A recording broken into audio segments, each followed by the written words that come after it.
আজকে আমরা দেখব পদার্থবিজ্ঞান প্রথম পত্রের পঞ্চম অধ্যায় বরিশাল বোর্ড 2024 সালে আসা প্রশ্নটি। তো বরিশাল বোর্ড 2024 সালে যে প্রশ্নটা এসেছে same to same Rajshahi board 2024 সালে একই প্রশ্ন এসেছে, শুধুমাত্র কিছু সংখ্যার ভিন্ন, অর্থাৎ এই ডিজিটগুলোর ভিন্ন এসেছে, কিন্তু উদ্দীপক এবং প্রশ্ন সেম।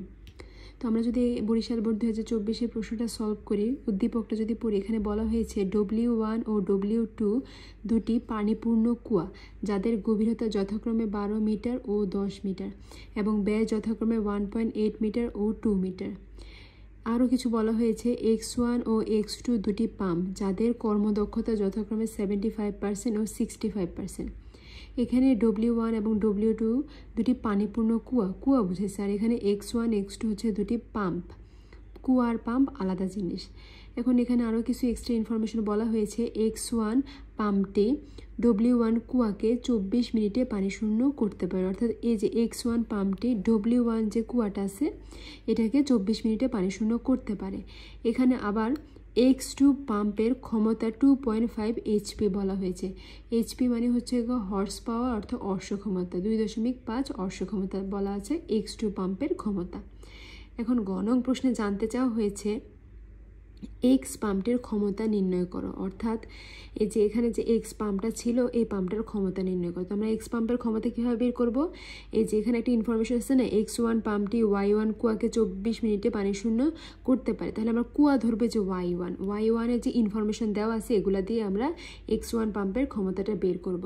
তো আমি যদি এখন গ নং প্রশ্নের সলিউশনে যাই, আমরা দেখতে পাচ্ছি এখানে আমার দেওয়া আছে X পাম্পের জন্য, X পাম্পটা কাকে প্রতিনিধিত্ব করছে? Y1কে। তো ওখানে Y1 কুয়ার ব্যাস ছিল হচ্ছে আমার D 1.8 মিটার, আর ব্যাসার্ধ আমরা জানি ব্যাসের অর্ধেককে ব্যাসার্ধ বলা হয়, তাহলে ব্যাসার্ধ হবে স্মল r সমান 1.8 ডিভাইডেড বাই 2, তাহলে আমরা পাচ্ছি 0.9 মিটার। আর যেহেতু এটা একটা কুয়ার মধ্যে পানি থাকবে, তো পানির ঘনত্ব রো সমান 1000 কেজি মিটার ইনভার্স 3, এবং আমরা জানি ঘনত্ব রো সমান ভর বাই আয়তন। আমরা তো পানির ভরটা জানি না, তো সেখান থেকে আমি ভরটা কীভাবে বের করব? এমটি এখানে আনলে রো এর সাথে ভিটা গুণ আকার আছে। এখানে ভি মানে বোঝাচ্ছে হচ্ছে আয়তন, তা আমরা আয়তন মানে কার আয়তন? মানে কুয়ার আয়তন তো আমাদের উদ্দীপকে দেওয়া নেই। তো কুয়াটা কি আকৃতি? কুয়াটা যেহেতু সিলিন্ডার আকৃতি, তাহলে সিলিন্ডারের আয়তনটাই হবে মূলত কুয়ার আয়তন। তাহলে এখানে আমরা বলতে পারি V সমান পাই আর স্কোয়ার এল, আর এই রোটা রো এর জায়গায়, তাহলে আমরা এম সমান পারলাম পাই আর স্কোয়ার এল রো। এখন সময়টি সমান 24 মিনিট। 24 মিনিট থেকে সেকেন্ডের কনভার্ট করবো কীভাবে? আমরা জানি 1 মিনিট সমান 60 সেকেন্ড, তো আমরা এখানে 24 × 60 সেকেন্ড লিখলাম। এবার আমি যে এখানে এলটা লিখছি, এলটা মানে কি? এই এলটাই আমরা বের করবো। এল মানে হচ্ছে সহজ ভাষায় যতটুকু পানি খালি করার কথা বলা হয়েছে। আমরা যদি দেখি আমাদের মানে W1 যে কুয়াটা ছিল ওই কুয়াটার গভীরতা ছিল হচ্ছে 12 মিটার, অর্থাৎ 24 মিনিটে কুয়াটাকে পানি শূন্য করতে পারে, অর্থাৎ এই যে 12 মিটারের যে কুয়াটা ছিল এটাকে পুরাটাকে পানি শূন্য করতে পারে, যার কারণে এল মানে হচ্ছে যতটুকু পানি খালি করার কথা বলা হয়েছে, তাহলে এল সমান 12 মিটার হবে। আর এখানে H মানে হচ্ছে গড় সরণ, যেহেতু আমরা W1 কুয়ার জন্য বের করব, যার কারণে আমি এর জন্য H1 ধরলাম। গড় সরণ বের করার যে সূত্রটা, ফর্মুলাটা হচ্ছে আমার পানির আদি স্তরের গভীরতা যোগ পানির খালি করার পর পানির বিস্তারের গভীরতা, এটা হচ্ছে খালি করার পর পানির বিস্তারের গভীরতা। আমরা যদি দেখি আমার যে কুয়াটা আমি এঁকে নিয়েছি, তো পানির আদি স্তরে যে গভীরতা ছিল, শুরুতে তো কোনো গভীরতা ছিল না, 0 এর জন্য লিখে নিয়েছি। আর খালি করার পর বিস্তারের গভীরতা, অর্থাৎ খালি তো আমার পুরোটাকে 24 মিনিটে সম্পূর্ণ পানিটাকে খালি করতে পারে, তাহলে খালি করার পর বিস্তারের গভীরতা এখানে কত? 12 ডিভাইডেড বাই 2 দ্বারা ভাগ। এটা হচ্ছে গড় সরণ নির্ণয় করার যে ফর্মুলাটা, সূত্রটা। তাহলে এখান থেকে আমরা পাচ্ছি হচ্ছে 6 মিটার।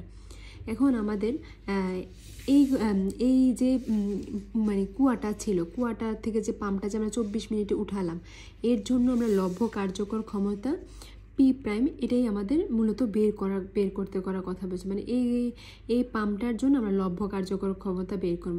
তাহলে আমরা জানি P প্রাইম সমান W/T, আর W মানে কৃত কাজ mgh/T। এম এর মানটা আমরা এখানে দেখেছি pi R square L rho, আর GH ডিভাইডেড বাই T।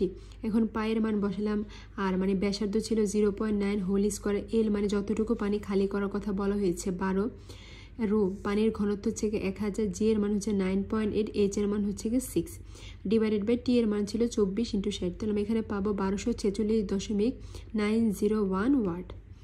এখন আমরা দেখতে পাচ্ছিলাম ওখানে আমাদের x1 পাম্পের কর্মদক্ষতা দেওয়া ছিল। কর্মদক্ষতাকে নিটা দ্বারা প্রকাশ করা হয়, যেহেতু x1 তাই আমি নিটা 1, 75% দেওয়া ছিল। পার্সেন্টকে আমি 100 দ্বারা ভাগ করে পয়েন্ট আনলাম 0.75।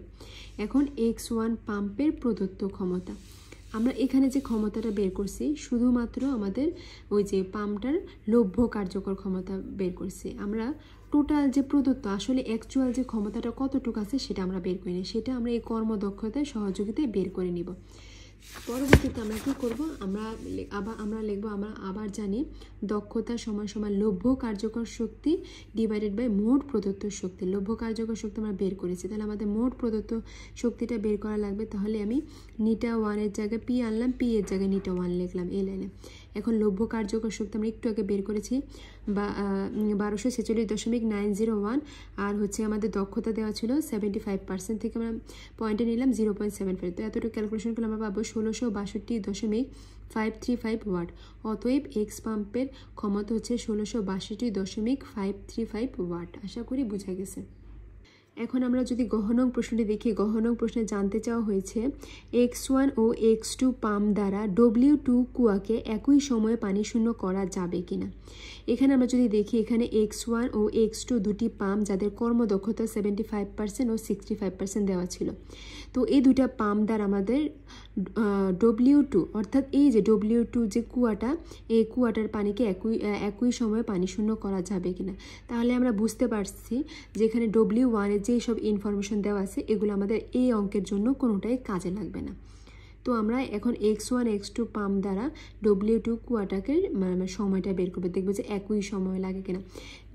আমরা কীভাবে বের করবো, আমরা দেখতে পাচ্ছি যেহেতু এখানে আমাদের কর্মদক্ষতা x1 এর জন্য একটা, আবার x2 এর জন্য একটা কর্মদক্ষতা, তাহলে সময়ও কি আমার দুইটা আলাদা আলাদা আসবে, ঠিক আছে। তো আমরা দেখবো এটাকে একই সময় পানি শূন্য করা যাবে কিনা। যদি আমরা এখানে দেখি আমাদের এখানে দেওয়া কি আছে, এখানে তাহলে আমরা শুধুমাত্র আমাদের W2 এর ইনফরমেশন লাগবে। W2 এর কুয়ার ক্ষেত্রে আমাদের ব্যাস দেওয়া ছিল 2 মিটার, তো ব্যাসের অর্ধেককে ব্যাসার্ধ বলা হয়, তাহলে আমরা অর্ধেক করে নিলে এখান থেকে আমরা ব্যাসার্ধটা পেলাম 1 মিটার।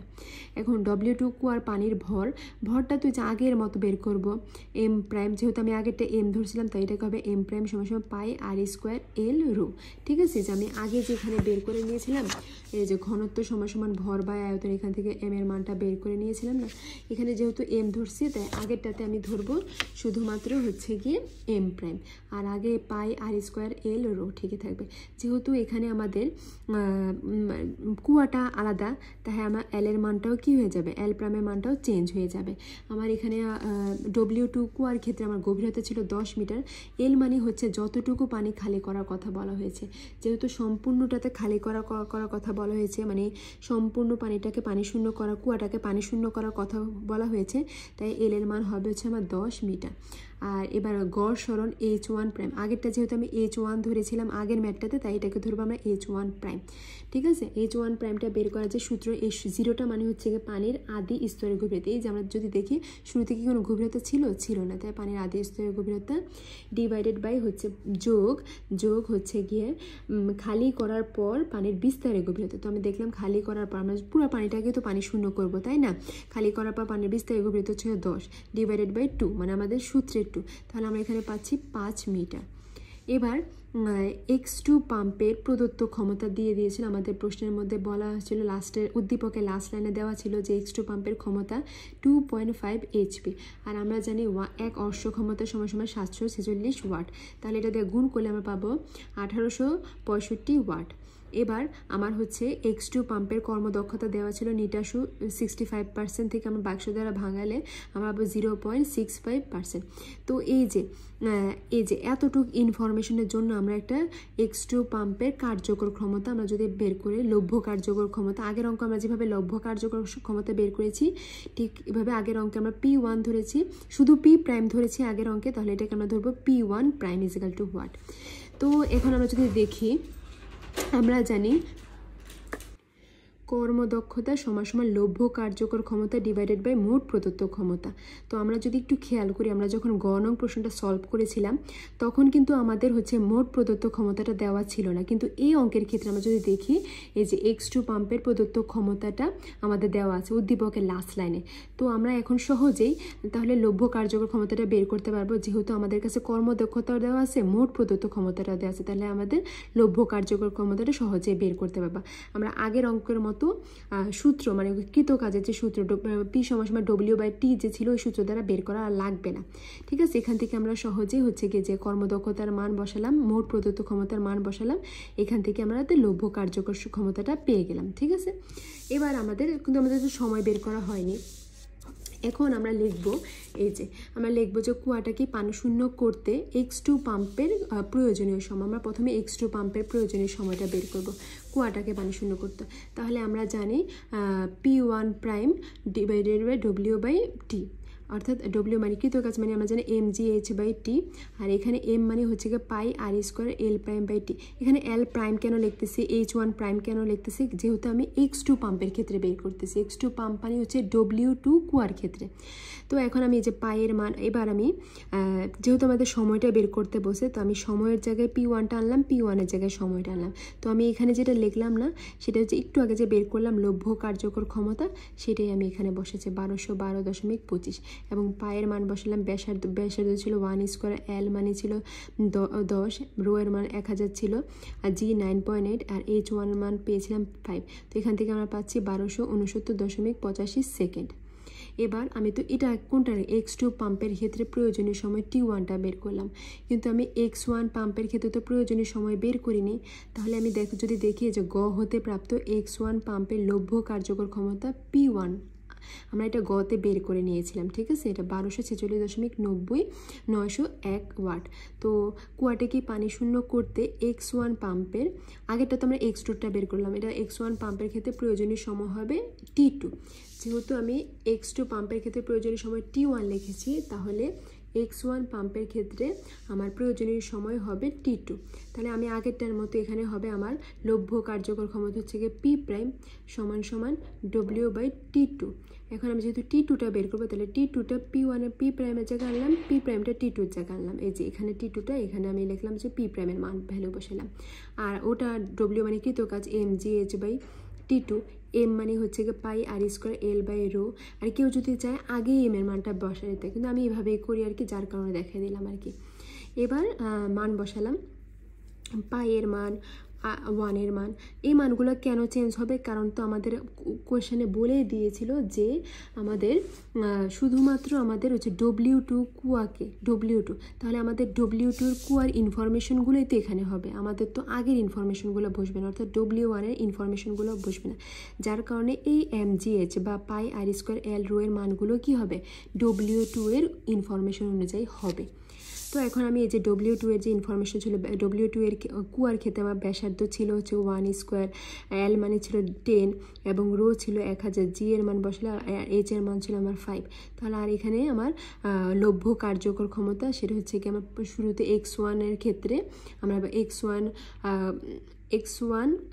X1 পাম্পের ক্ষেত্রে আমরা পেয়েছিলাম 1246, ওটা বসালাম। তাহলে এখান থেকে আমরা T2 এর মান পাচ্ছি 1234.56 সেকেন্ড। তো আমরা দেখতে পাচ্ছি এখানে 1269, আর এখানে পাচ্ছি 1234। তাহলে দুইটা সময় তো আর সেম না, এখানে T1 not equal to T2, সুতরাং X1 এবং X2 পাম্প দ্বারা W2 কুয়াকে একই সময়ে পানি শূন্য করা যাবে না। আশা করি বোঝা গেছে।